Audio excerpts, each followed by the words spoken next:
تو یہ کیا ہے, یہ ایک چھٹا جو ہم پوائنٹ دیکھنے والے ہیں نا, اس کے تحت یہ چیز غلط ہو جائے گی. جو چھٹا پوائنٹ, چھٹی کنڈیشن دیکھنے والے ہیں, اس کے تحت یہ چیز غلط ہو جائے گی. کیسے, ہم تھوڑی دیر بعد دیکھیں گے وہ انشاءاللہ. جیسے کہ بلڈر کو اپنی زمین خریدی اور فلیٹس میں سمجھو 100 فلیٹس ہیں بنی ہیں, تو لوگ 50 فلیٹس پہلے ہی بیچ دیتے ہیں جی. تو وہ ایز اے بلڈر کے پارٹ سے, اور جیسے کہ جو خرید رہا ہے انویسٹر کے پارٹ سے, ان لوگ خرید رہے یہ سوچ کے کہ ہاں بلڈر ان کو دیا ہے سستے میں, پھر بعد میں وہ اس کو اپریشیٹ کر کے بیچ دیں گے. تو اسے بلڈنگ کرنے کو نیئر اباؤٹ 3 سال لگے گا, تو وہ لوگ 1.5 سال میں بیچ دیں گے, کچھ بھی اپریشیشن ملے گا. وہ دونوں صورت. بھائی کا سوال یہ, انہوں نے بہت اہم سوال پوچھا, اور یہ سوال پوچھنے سے مجھے یہ سمجھ میں آیا کہ یہ بہت سوچ رہے تھے کہاں یہ رول اپلائی ہوتا ہے, اور انہیں یہ بات کلک ہوئی کہ بلڈنگ کے اندر جو فلیٹس بک ہوتے ہیں, اب کسی انویسٹر نے فلیٹ بک کیا اور فلیٹ بک کرنے میں اس نے پارٹ پیمنٹ کیا, پوزیشن نہیں ملا ہے, بلڈر پوزیشن دے گا, بلڈر پوزیشن دے گا, اور جب پوزیشن دے گا 3 سال بعد دے گا. درمیان میں ویلیو اپریشیٹ ہو چکی تھی, جتنے میں بکنگ کیا اس سے زیادہ اسے ویلیو مل رہی ہے. کیا وہ آپ پوزیشن لیے بغیر بھی بیچ سکتا ہے یا نہیں بیچ سکتا ہے, یہ سوال ہے. تو یہاں پر بلڈنگ کا پوزیشن جو ہوتا ہے, فلیٹ کا پوزیشن اگر وہ لے لے, پوزیشن لینے کے بعد بیچنا تو اس میں شک ہی نہیں ہے. لیکن یہاں پہ سوال یہ ہے کہ درمیان ان بٹوین پروسیس ہے کہ جب بلڈنگ بنی نہیں ہے, درمیان کا معاملہ ہے, اور تبھی پوزیشن اسے ملا نہیں ہے, تو تب وہ کیسے بیچ سکتا ہے, یہ سوال ہے. اب اس کے اندر ہم یہ دیکھتے ہیں, ایک پاسبلٹی اس کی یہ ہوتی ہے کہ وہ بلڈنگ کے اندر بلڈر کے ساتھ اتنا پارٹنرشپ وہ ہو جائے اس کی. مثال کے طور پہ بلڈر کے پاس 10,000 اسکوائر فیٹ ہے, وہ اپنا انویسٹمنٹ جو دے رہا ہے وہ کہہ رہا ہے میں 1,000 اسکوائر فیٹ کا پارٹنر ہوں, میں 500 اسکوائر فیٹ کا پارٹنر ہوں, تمہارے پاس ٹوٹل سیلیبل 10,000 اسکوائر فیٹ ہوں گے, میں اس میں سے 500 اسکوائر فیٹ کا پارٹنر ہوں, یعنی میرا 5% ہے شیئر, تمہارا جو بھی بننے والا ہے اس میں 5% شیئر ہے یا 10% شیئر ہے, یہ میرا انویسٹمنٹ وہ 10% شیئر کا ہے. تو ہم دیکھتے ہیں کہ اگر اس نے پارٹنرشپ کی تو مشارکہ کے رول کے تحت پارٹنرشپ کے اندر جو پارٹنر ہوتا ہے وہ اپنا شیئر بیچ کے نکل سکتا ہے, کیونکہ بلڈنگ کا جو کنسٹرکشن کا جو پروجیکٹس ہوتے ہیں وہ لمبے ہوتے ہیں, کبھی کبھار انسرٹن بھی ہو جاتا ہے, ٹائم بھی اس کا لمبا ہو جاتا ہے, اور اس کے اندر وہ پروڈکٹ سیل کا جو رول اگر اپلائی ہوتا ہے تو وہ چیز کے تحت وہ بندھا ہوا رہے. تو اس کے اندر یہاں پر ایک گنجائش اس کے پاس یہ ہوتی ہے کہ وہ پروجیکٹ میں اسکوائر فیٹ سے پارٹنرشپ لے رہا ہے اور وہ پارٹنرشپ کا اپنا شیئر بیچ رہا ہے. تو ہم یہ دیکھتے ہیں کہ یہ ایک بات ہے, جیسے مثال کے طور پہ پورا کام کرنے کے بعد بلڈر کے پاس جو بنے گا, مثال کے طور پہ 10,000 اسکوائر فیٹ بنیں گے, تو بلڈر نے 5,000 اسکوائر فیٹ انویسٹرز میں بانٹ دیے, 5,000 اسکوائر فیٹ وہ خود بیچے گا. تو یہاں کیا ہے کہ جو انویسٹرز ہے ان کو 5,000 اسکوائر فیٹ دیا in return of their investment, بانٹ دیا سب میں, اور 5,000 اسکوائر فیٹ وہ خود بیچنے والا ہے. تو یہاں یہ دیکھتے ہیں کہ یہ پارٹنرشپ والا ایک ایشو ہے جس کے تحت کچھ علماء نے اجازت دی ہے, جو ہم کل مشارکہ جب ڈسکس کریں گے پارٹنرشپ کا ایشو, تو ہم انشاءاللہ تبھی اس کی اور ڈیٹیلز دیکھیں گے انشاءاللہ. ایز اے ایجنٹ کیا وہ ایڈوانس لے سکتا ہے, یہ بات انڈرسٹینڈنگ کی بات ہے, اس میں ایڈوانس لے سکتا ہے کیونکہ وہ اس کے بہاف پہ ہی کام کر رہا ہے. مثال کے طور پہ ایک امپلائی ہوتا ہے نا جو دکان میں کام کرتا ہے, اپنے باس کے لیے ہی ہوتا ہے. اب باس کہیں کہیں سے فکس سیلری دیتے ہیں, کہیں کہیں کمیشن بھی دیتے ہیں, تو اس کی ٹرمز جو اگریڈ ہے وہی ٹرمز ہوتی ہے. اسی طرح یہ شخص ابھی اسی کی طرف سے ہے, الوکیل فی حکم الموکل, جو وکیل ہے, جو ایجنٹ ہے, وہ جس کی طرف سے کام کر رہا ہے اسی کے حکم میں, اٹس ایز اف وہ سیم آدمی ہے. تو وہ ایڈوانس ہو اس کے ہاتھ میں یا نہ ہو, وہ جو بھی ٹرمز اگریڈ ہے اس میں کوئی پرابلم نہیں ہے. ہاں لیکن وہ کمیشن اس کا ایک فکس کمیشن ہوگا اور اس میں کلیئرٹی ہوگی تاکہ کل ٹرمز میں پرابلم نہ ہو اور کل جا کے جھگڑے ارائز نہ ہو. مطلب کلیئرٹی رہے کہ اس نے لیا تو کتنا پرسنٹیج لیا, کیونکہ اگر وہ شخص کہہ رہا ہے کہ میں کچھ تو رکھوں گا, تو کلیئرٹی اگر نہ ہوگی تو کلیئرٹی نہ ہونے کی وجہ سے جھگڑے ہوتے ہیں. اور یہی چیز ہم ابھی چھٹے قاعدے کے تحت دیکھنے والے ہیں. چھٹا قاعدہ, چھٹا قاعدہ لین دین کے اندر جو چھٹی شرط ہے, کنڈیشن ہے, وہ یہ ہے کہ جو چیز بیچ رہے ہیں یا جو چیز خرید رہے ہیں کلیئر ہونی چاہیے, کیا بیچے کیا خریدے.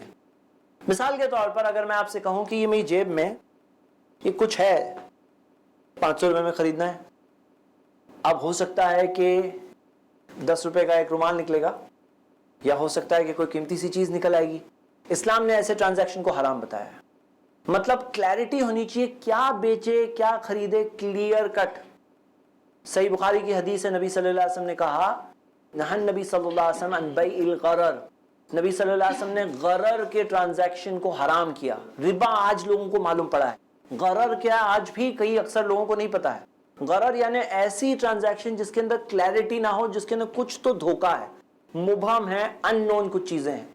تو یہ چیز کو نبی صلی اللہ علیہ وسلم نے حرام کیا. وہ زمانے میں ایسے بہت سارے ٹرانزیکشنز ہوتے تھے.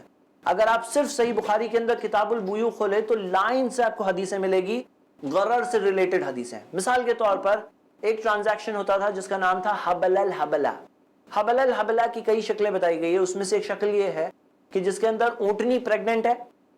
اب پریگننٹ ہے تو پیٹ کے اندر کیا ہے؟ ہو سکتا ہے جڑوا ہے. اب سونوگرافی تو نہیں تھی تبھی، ہو سکتا ہے جڑوا ہے، ہو سکتا ہے سنگل ہے. اور سنگل ہے تو کیسا نکلے گا، اس کا باڈی فریم وغیرہ کیسی ہوگی، زندہ پیدا ہوگا، مردہ پیدا ہوگا، کلیئرٹی کچھ نہیں ہے. اب وہ اونٹنی کے پیٹ میں جو بچہ ہے اسے بیچ دیتے ہیں، میں بچہ بیچ رہا ہوں، پیٹ کے اندر ابھی تک کلیئر نہیں ہے، بیچ رہا ہوں، کتنے میں خرید رہا ہوں؟ 1000 روپے میں بیچ رہا ہوں. اب اونٹنی کے پیٹ میں جو بچہ ہے وہ ابھی تک پیدا نہیں ہوا، ہو سکتا ہے مردہ پیدا ہوگا، ہو سکتا ہے جڑوا پیدا ہو جائیں گے. کبھی کبھار ایسا بھی ہوتا تھا کہ کینسر کا لمپ ہوتا ہے جس کے اندر ایسا لگتا ہے کہ وہ پریگننٹ ہے، حالانکہ پریگننٹ ہی نہیں ہے. تو یہاں کیا معاملہ ہے کہ یہ کلیئرٹی نہیں ہے. نبی صلی اللہ علیہ وسلم نے ایسے ٹرانزیکشن کو حرام کیا کیونکہ کلیئرٹی ہونی چاہیے، دھوکے کا کچھ معاملہ نہ ہو، جوئے کا کچھ معاملہ نہ ہو. یہ جوئے ٹائپ کا معاملہ ہو رہا ہے غرر میں.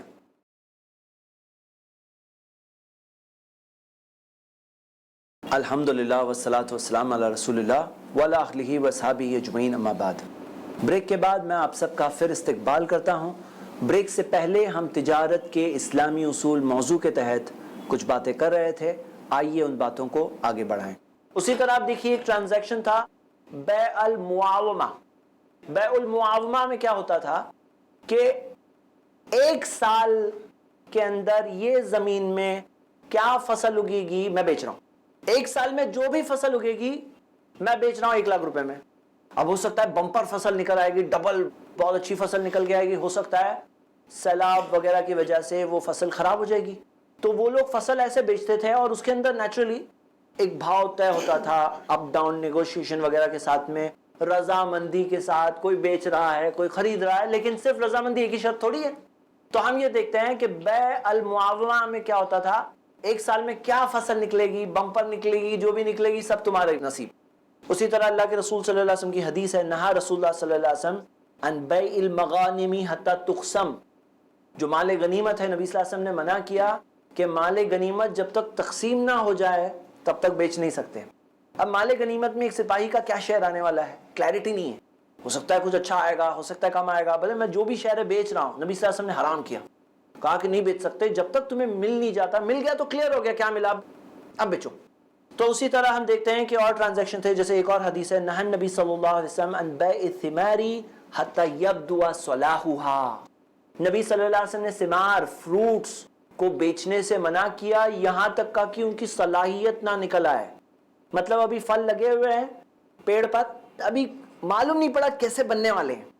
حتى يبدو صلاحها، اس کی صلاحیت واضح نہیں ہوئی ہے. جب واضح ہو جائے گی تب بیچو. واضح نہیں ہوئی ہے تو اب اسپیکولیشن والا معاملہ ہے، ابھی نہیں بیچ سکتے. اسی طرح نہى البائع والمبتاع، نبی صلی اللہ علیہ وسلم نے بیچنے والے کو بھی منع کیا، خریدنے والے کو بھی منع کیا. تو ہم دیکھتے ہیں کہ پورے لائن سے ایسے ٹرانزیکشنز ہیں جو اس زمانے میں ہوتے تھے. نبی صلی اللہ علیہ وسلم نے سب کے سب کو حرام کیا بالاتفاق. یہاں تک کہ امام نووی نے صحیح مسلم کی کامنٹری میں، شرح میں یہ بات بتائی ہے کہ اس موضوع پر جب انسرٹنٹی یعنی کہ جو بات واضح نہیں ہے یہ بڑی ہو تو اس بارے میں علماء کا اجماع ہے. کسی عالم نے اختلاف اس بارے میں نہیں کیا. لیکن آج عوام میں پوچھو تو ان کو کیا غرر کیا معلوم ہی نہیں ہے. میجر غرر یعنی جس میں میجر انسرٹنٹی ہو وہ حرام ہے بالاتفاق. اور اس بارے میں آج عام آدمی کو پوچھو تو اس کو معلوم ہی نہیں ہے. تو حقیقت تو یہ ہے کہ غرر از حرام، غرر حرام ہے. آج کے زمانے میں کہاں یہ دکھائی دیتی ہے؟ انشورنس میں. انشورنس میں کیا ہوتا ہے کہ آدمی انشورنس پریمیم پے کر رہا ہے، انشورنس کمپنی انشورنس پریمیم لے رہی ہے. جو شخص انشورنس پے کر رہا ہے، چاہے وہ ہیلتھ انشورنس ہے، چاہے وہ لائف انشورنس ہے، چاہے وہ میڈیکل انشورنس ہے، چاہے وہ ایکسیڈنٹ انشورنس ہے،